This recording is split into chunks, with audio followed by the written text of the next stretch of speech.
عايزين يدخلوكوا كيكيز، نعمل لهم كيكيز على المكان. هبعت لك كيو ار كود، هبعت لك بار كود، هبعت لك بين كود، هبعت لك ليلى، هبعت لك هير كود. حفله جنزوري النهارده. كندا يلا هنطلع على ماسيمو كلنا. انت جايبه جريد كام في الجامعه من 12 سنه؟ ايه بس؟ لازم ايه بلس. طب خدي معاكي باباكي ومامتك، اعملي ريزرفيشن، اعملي اسكليشن. ثانيه معاكي تانينج اويل ايه؟ مش هيدخلوكي. ثانيه هبعت لك بتاع طنط ريناد. وزنك كام؟ مش هتدخلي. معاكي شنجن؟ رحتي بورتوفينو؟ هضرب لك حاجه معرفش، هشوف بقى.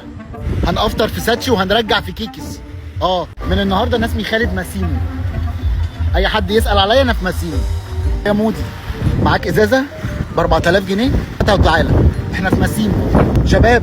مودي معاه ازازه اكوافينا من 6 ل 8 جلامبو. نطلع 7 الصبح على الجيم. نموت هناك. هنروح نلعب يوجا عند طنط ألفت كلنا. لا بكره هنفطر في زهران ماركت قسم الحلل. لا لا لا لا اهدى على نفسك. لا ما تعليش صوتك، انا مفيش حد سيدي. سيدي عبد الرحمن. اوكي ماشي يا شباب. عايزين تاكلوا؟ ما احنا هناكل في بعض دلوقتي. ايه يا مي؟ لولي اتطلقت في الكيلو 90 وصاحبت في الكيلو 200. ثانيه واحده خليك معايا. هايجا قومي بقى كفايه شمس كده. ثانيه بس. ايه يا سلوى؟ وصفه تان هني اشواجندا والمون ميلك وكوكونات اويل وورق زبده، واقعدي في شمس شويه.